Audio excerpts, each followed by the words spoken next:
എന്താണ് SIR എന്ന് പറയുന്നത് എന്ന് നമ്മൾ മനസ്സിലാക്കണം. SIR-ന്റെ മറവിലൂടെ ഈ സമൂഹത്തിലേക്ക് ഒളിച്ചു കടത്തുന്നത് പൗരത്വമാണ്.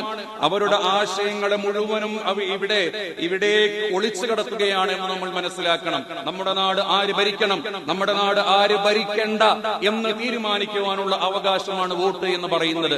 ബീഹാറിൽ 65 ലക്ഷം ആളുകൾക്ക് ആര് ഭരിക്കണം ആര് ഭരിക്കേണ്ട എന്ന് തീരുമാനിക്കുവാനുള്ള അവകാശം ഇന്നില്ല. ഒരു കാരണവും കൂടാതെ അവരെല്ലാം പുറത്താക്കി. ഈ പുറത്താക്കിയ ആളുകളിൽ 22 ലക്ഷം ആളുകൾ മരണപ്പെട്ടു എന്ന് പറഞ്ഞുകൊണ്ടാണ് പുറത്താക്കിയത്. അപ്പോഴാണ് സുപ്രീം കോടതിയിലേക്ക് കേസ് ചെയ്യുന്നത്. ഒരു മനുഷ്യൻ കോടതിയിൽ ഹാജരായി. ആ കോടതിയിൽ ഹാജരായിട്ട് ആ മനുഷ്യൻ പറഞ്ഞു, ഇതാ ഞാൻ ജീവനോടെ ഇവിടെ നിൽക്കുന്നുണ്ട്, ഞാൻ മരണപ്പെട്ടു എന്ന് പറഞ്ഞുകൊണ്ട് എന്നെ വോട്ടർ ലിസ്റ്റിൽ നിന്ന് പുറത്താക്കിയിരിക്കുകയാണ് എന്ന് പറഞ്ഞപ്പോൾ ബഹുമാനപ്പെട്ട സുപ്രീം കോടതി ഞെട്ടിപ്പോയി. ഉടനെ തന്നെ അവരോട് ചോദിച്ചു, എവിടെയാണ് നിങ്ങൾ പുറത്താക്കിയ ഈ 65 ലക്ഷം ആളുകളുടെ പേരെവിടെ, അവരുടെ രേഖകൾ എവിടെ, അവരുടെ ലിസ്റ്റുകൾ എവിടെ? എവിടെയുമില്ല. ആരെയാണ് പുറത്താക്കിയതെന്ന് അവർക്ക് അറിയുന്നില്ല. ഞങ്ങൾ ആ ലിസ്റ്റിലുണ്ടോ എന്ന് അവർക്ക് അറിയുന്നില്ല. ഞങ്ങൾ രാജ്യത്തെ പൗരന്മാരാണ് എന്നതിനൊരു തെളിവുമില്ല എന്ന് പലരും പറയുന്നു.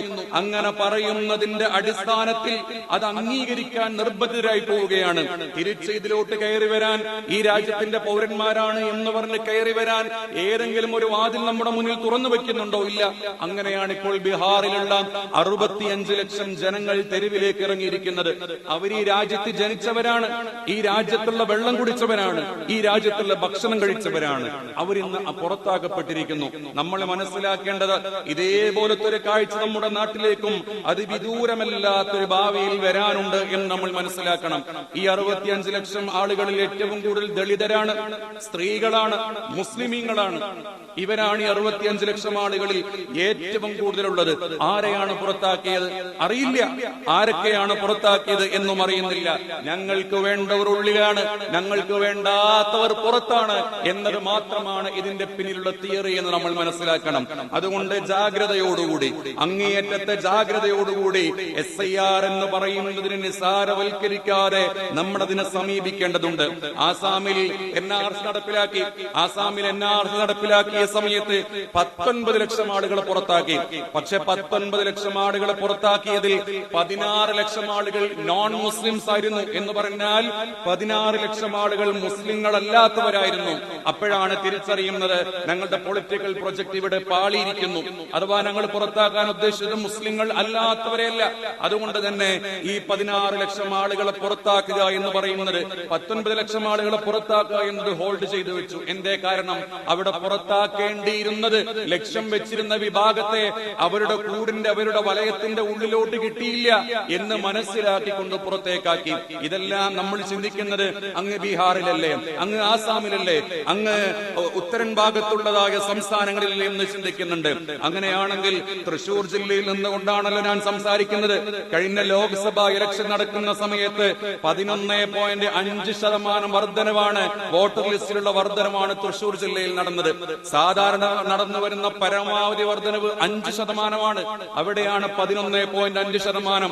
അന്ന് കേരളം ഭരിക്കുന്ന ഭരണകക്ഷിയും പ്രതിപക്ഷവും ഒരേപോലെ ചെന്നുകൊണ്ട് പരാതി കൊടുത്തു. ഞങ്ങൾക്കിതിൽ സംശയങ്ങളുണ്ട്. എന്തടിസ്ഥാനത്തിലാണ് 11.5% ആളുകൾ വർദ്ധിച്ചത് എന്ന് പരാതി കൊടുത്ത സമയത്ത് ബഹുമാനപ്പെട്ട ജില്ലാ കളക്ടർ കൊടുത്ത മറുപടി, ഇപ്പൊ ഇലക്ഷൻ അടുത്തു കഴിഞ്ഞല്ലോ, ഈ സമയത്ത് ആരൊക്കെ വോട്ടർ ലിസ്റ്റിലുണ്ടോ അവരെല്ലാം വോട്ട് ചെയ്യട്ടെ, ബാക്കി കാര്യങ്ങളൊക്കെ നമുക്ക് പിന്നീട് തീരുമാനിക്കാം എന്നാണ് മറുപടി കൊടുത്തത്. അനന്തരഫലം എന്തായിരുന്നു? തൃശൂർ ലോക്സഭാ മണ്ഡലത്തിൽ ആരാണ് വിജയിച്ചത്? ഫാസിസങ്ങൾ ഇവിടെ കൊടികുത്തിവാടാൻ തുടങ്ങി. മതേതര കക്ഷികൾക്ക് പരാജയം സംഭവിച്ചു പോയി. എന്തേ ഉണ്ടായത്?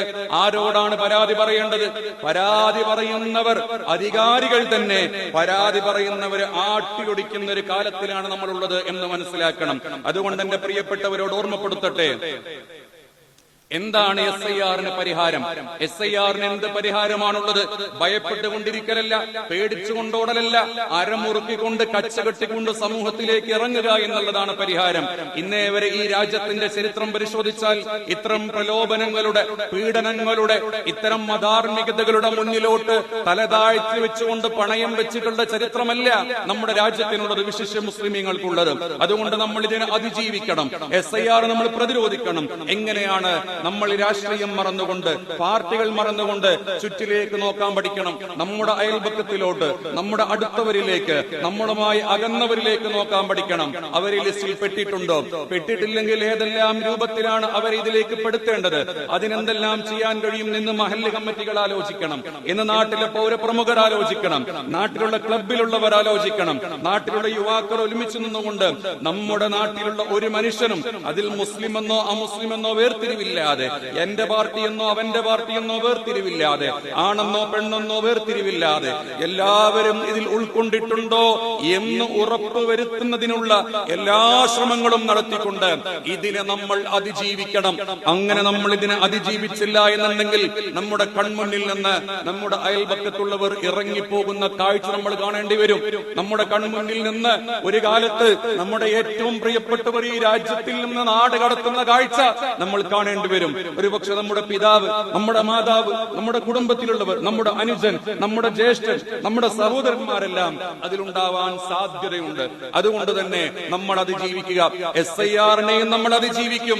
NRC-യെ നമ്മൾ തെരുവോരങ്ങളിൽ പ്രസംഗിച്ചുകൊണ്ട് പ്രതിഷേധങ്ങൾ നടത്തിക്കൊണ്ട് ഈ നാട്ടിൽ നിന്ന് നമ്മൾ തുരത്തിയിട്ടുണ്ടെങ്കിൽ ഇതിനെയും നമ്മൾ തുരത്തും എന്ന് ഓരോ മനുഷ്യനും ഹൃദയത്തിന്റെ ഉള്ളിൽ നിയത്തെടുക്കുക.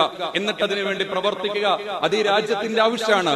ഈ രാജ്യത്ത് ജനാധിപത്യം നിലനിൽക്കാൻ, ഈ രാജ്യത്ത് സമാധാനത്തോടെ നിലനിൽക്കുന്നതിന് വേണ്ടി നമ്മളെല്ലാം ചെയ്യേണ്ട പരിശ്രമമാണ്. അതുകൊണ്ട് പ്രിയപ്പെട്ട മഹല്ല് കമ്മിറ്റികളോട്, ഈ മഹല്ല് കമ്മിറ്റിയോട് നിങ്ങളുടെ അധികാരപ്പെട്ട ഖത്തീബ് എന്ന രൂപത്തിൽ ഓർമ്മപ്പെടുത്തുകയാണ്, ഈ മഹല്ലത്തിലുള്ള 18 വയസ്സ് തികഞ്ഞിട്ടുള്ള ഒരു കുട്ടി പോലും വോട്ടർ ലിസ്റ്റിൽ ഇല്ലാതിരിക്കാൻ പാടില്ല. അതിന്റെ പ്രത്യേകമായ ലിസ്റ്റ് മഹല്ല് കമ്മിറ്റി ഏറ്റെടുക്കണം. എന്നിട്ട് മഹല്ല് കമ്മിറ്റിയുടെ നേതൃത്വത്തിൽ തന്നെ രാഷ്ട്രീയ പാർട്ടികളെ കൂട്ടുപിടിച്ചുകൊണ്ട് ഓരോ മെമ്പർമാർക്കും ഇത് ലഭിച്ചിട്ടുണ്ടോ, ഇതിൽ അകപ്പെട്ടിട്ടുണ്ടോ, വിദേശ രാജ്യത്ത് താമസിക്കുന്നവർ അവർക്കിത് ലഭിച്ചിട്ടുണ്ടോ എന്ന് കൃത്യമായി മനസ്സിലാക്കുക. എന്നിട്ട് അതിനു വേണ്ടി പണിയെടുക്കുക. അത് മഹല്ല് കമ്മിറ്റിയുടെ നിർബന്ധ ബാധ്യതയാണ് എന്ന് മനസ്സിലാക്കിക്കൊണ്ട് അതിലേക്ക് ഇറങ്ങിത്തിരിക്കുക. അതിനെല്ലാവരും സഹായിക്കുക. എല്ലാം മറന്നുകൊണ്ട് സഹായിക്കുക. അല്ലെങ്കിൽ ഒരുപക്ഷെ നമ്മുടെ പല വീടുകളും കാലിയായേക്കാം. നമ്മുടെ പല ആളുകളും നമ്മുടെ ചിത്രത്തിൽ നിന്ന് മാറി മറിഞ്ഞേക്കാം. അതുകൊണ്ട് ഈ ദുരന്തത്തെ നമ്മൾ പ്രതിരോധിക്കുക.